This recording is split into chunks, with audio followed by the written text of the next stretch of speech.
there's hormonal birth control and there's non-hormonal birth control.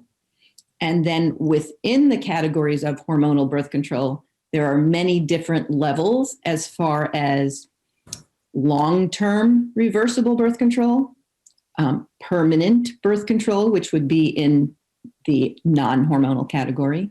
And I think when I'm looking at categories of birth control, let's say I'm counseling a patient about it, probably the first thing that I want to know is if that person is the type of person that wants to think about their birth control every day, or maybe not every day, but every week, maybe not every week, but every month, and maybe even less than that. So the first kind of question I ask to know how to narrow down my conversation would be, how much involvement in their own birth control does that person want to have?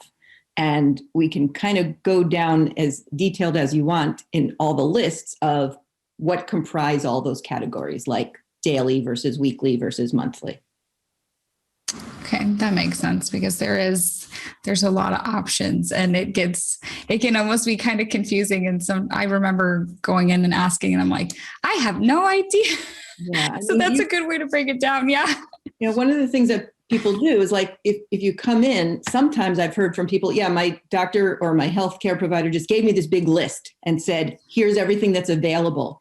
But it's really more nuanced than that, because first of all, not everybody's a candidate for every type of birth control. For example, there are people who cannot use estrogen for some reason. So that immediately eliminates a large number of birth control, hormonal birth control that contains estrogen.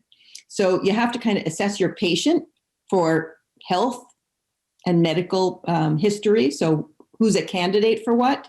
Then personal preferences, of course, because they could have a personal preference, but if they prefer something that's not good for them, you still can't recommend it to them. So first, health history, medical history, personal preferences, and timing, how much they want to use it or be in control of it, and then hormonal versus non-hormonal. And then again, it seems like there's so many things available, but I've been an OB for, over 22 years. And in that period of time, very few new things have come about. They're usually a new way to do a thing that already exists. Yeah, a different version of it, basically, because I see a lot that it's like a new name. But if you actually look at it, I'm like, this is the same as the mini pill, or like it's kind of the same thing. New invention of the wheel. Yeah, exactly. So what are some common misconceptions of birth control? I think probably the number one thing I hear from almost everybody who comes in asking about birth control is, don't give me something that's going to make me gain weight. And, it's in the past, when I was a younger doctor, I used to say, that's not really true. But in looking at studies and looking at people over time, I feel like you have to give a better explanation than it's not true.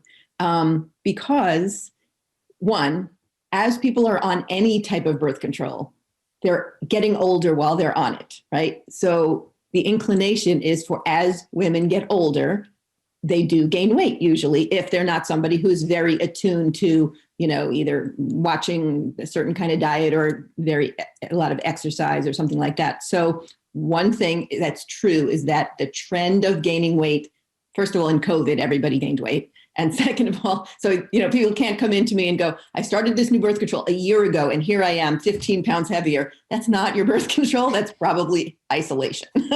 But going back to whether or not birth control can cause weight gain, there are some science methods by which certain methods may. And it's not a 1-for-1. It's not like, if you take this birth control, you will gain 10 pounds. That's not the way it works. But anything that contains progesterone actually can have a side effect of increasing your appetite.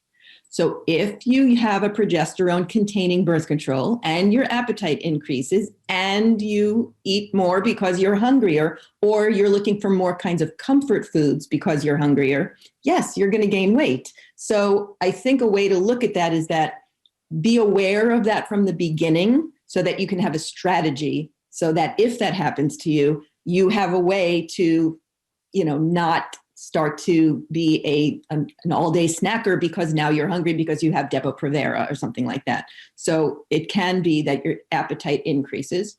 Also, sometimes maybe your metabolism is a little bit slower because on the birth control, you're not asking your ovaries to be metabolic organs. Your ovaries are not making the hormones that they were or ovulating with certain types of birth control, because the goal of some hormonal birth controls is to suppress your ovarian function.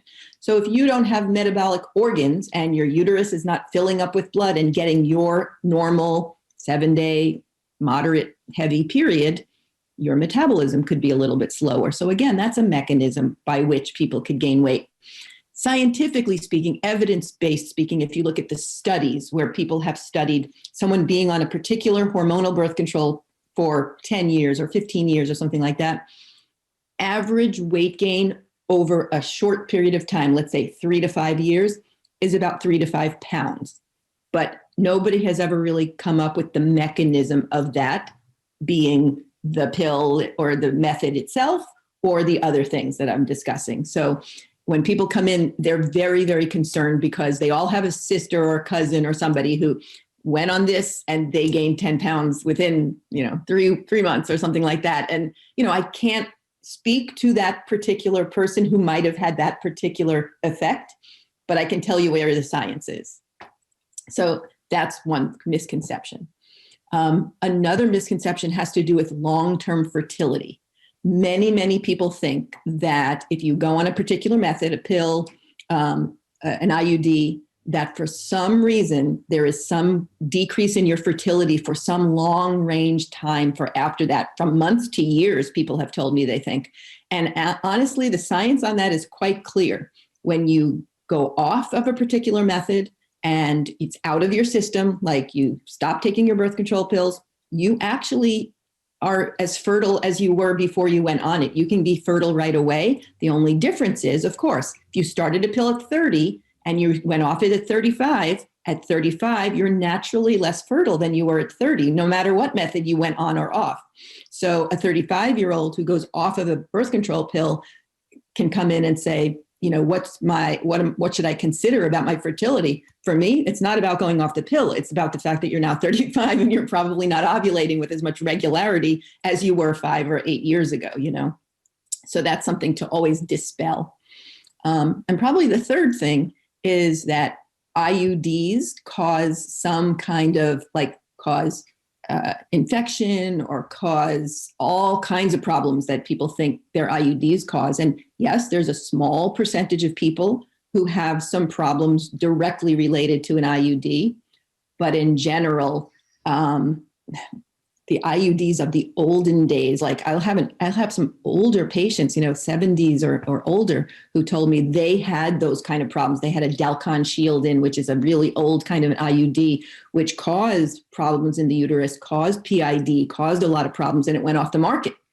But the IUDs of today are nothing like that, and they're far better as far as safety and, not causing infections or long-term problems. There's always going to be a small percentage of people who have directly related problems, but it's not, that's what's going to happen to me 1 for 1 if I get an IUD in. So that's another very common misconception that I spend a lot of time, discussing with people.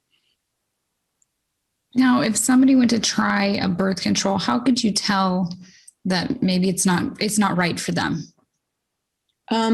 It depends on what it is, but in general, most birth control methods kind of have a settling in time.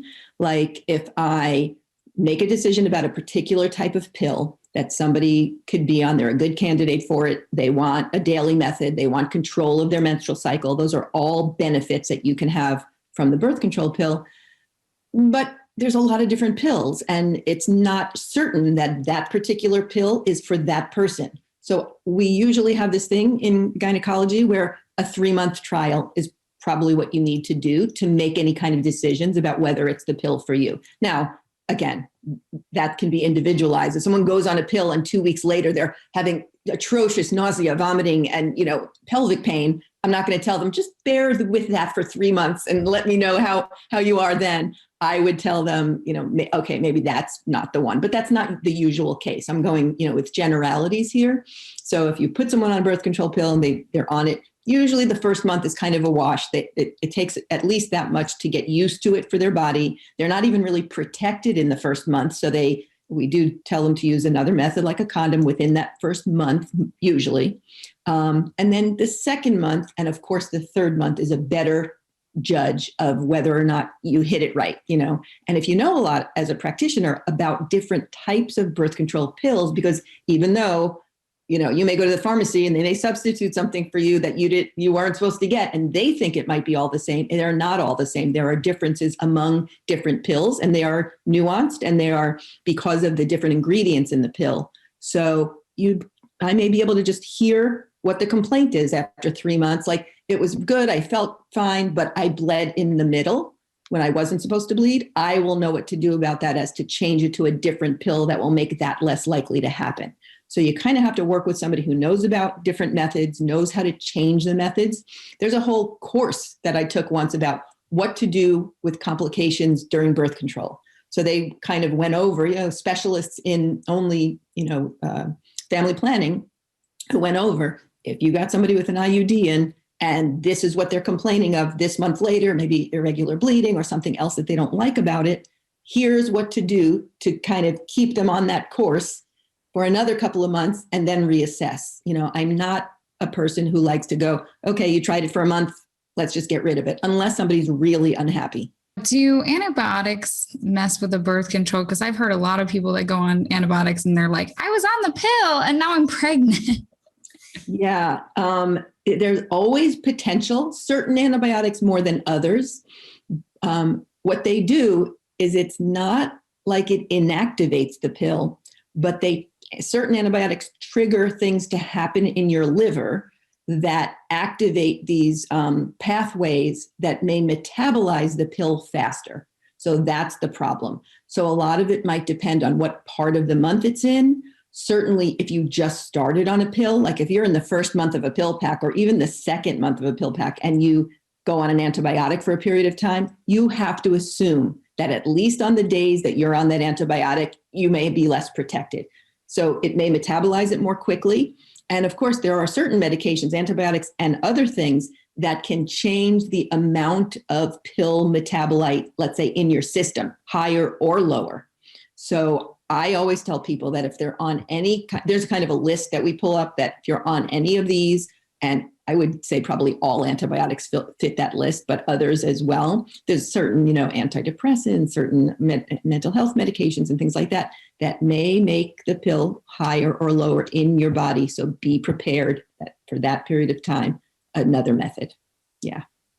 Okay. That's good to know. Cause you never know. And then you might not want it, and then here it is. And you're like, I did what I was supposed to. The other thing with that is that if you're taking an antibiotic, sometimes people change the time of day they might take their pill for that period of time, just because they either didn't want to take it at the same time, or they forgot, or it was too many pills, or that's a problem too, because the pill works best, especially certain very low dose pills, if you take it at the exact same time every day. And when people come in and tell me, oh, I've been bleeding in between or something like that, the first question I ask is, well, it works best if you take it at exactly the same time every day, and if you don't miss any. Because what if you took your antibiotic and then you thought, oh, did I take my pill today or not? And then you open your pack tomorrow, there's yesterday's pill. What do I do about that? Take two. But again, you might have lost some of your protection depending on where in the pack you are. So I always have people be much more cognizant when they're adding something else in. I know I've had, in my 20s, I had almost every birth control. I tried like everything. I went through everything. Like, I had the double shot. I had the regular birth control. I had different types of regular birth control. The only one that kind of seemed to work the best was the ring, actually. A lot of people like that. Yeah, it seemed to be not as hard on me. Like the other stuff was, I was bleeding in the middle, or I had really long periods. I had like a bunch of stuff that I was like, I don't want to make my period longer and worse, Wasn't the plan. Yeah. And then as I got older, I tried many pill, and I didn't like that one. I was getting like headaches and stuff from it, but it was like after I had babies. And then, I ended up getting the Paragard, and that worked perfect, no issues. I think actually my periods got shorter, which everybody assumes they're going to get longer and worse. I was Only like, at the beginning. not for me. Only at the beginning. They get a little worse at first, and then it kind of evens out. It goes back to whatever you would have had anyway, because it's not something, it doesn't cause anything to happen. Yeah. That was great. I was like, I'll go with that anytime. I wrote a book last year, and I know we have a lot of people looking at this. Just wanted to show it to you. It's called Womb with a View. And I wrote it last year. It came out, it was published end of last April. And it has a lot of stories about me in training to be an OBGYN and a lot of things about different patients and their deliveries and things like that, and what made me want to go into this field. So I just thought I'd bring it up. No, I love it. Definitely sounds promote. Oh my goodness. And now I'm going to have to read that book. It's a short read. It's like a 90-minute read, because it's just like chapters about, different things that when I delivered my first baby and, when I did my first surgery and things like that. It's kind of fun. Awesome. Karen's messaging saying that she loved the book. She's already read it. So Thank you. Yeah, I was very surprised. It's a niche book, but it's done pretty well. No, it looks good. I like all that stuff. Like now that I'm into this world, it's it's very eye-opening. It's kind of fun. When you decide that you want people to have proper information, it is endless. It really is. I mean, the way I'm talking to you guys right now, I do this all day long. So it's great for people to walk away and feel like, that's something I never knew before. No one ever said that to me before, or, just to have new information and people walk out and be excited about it.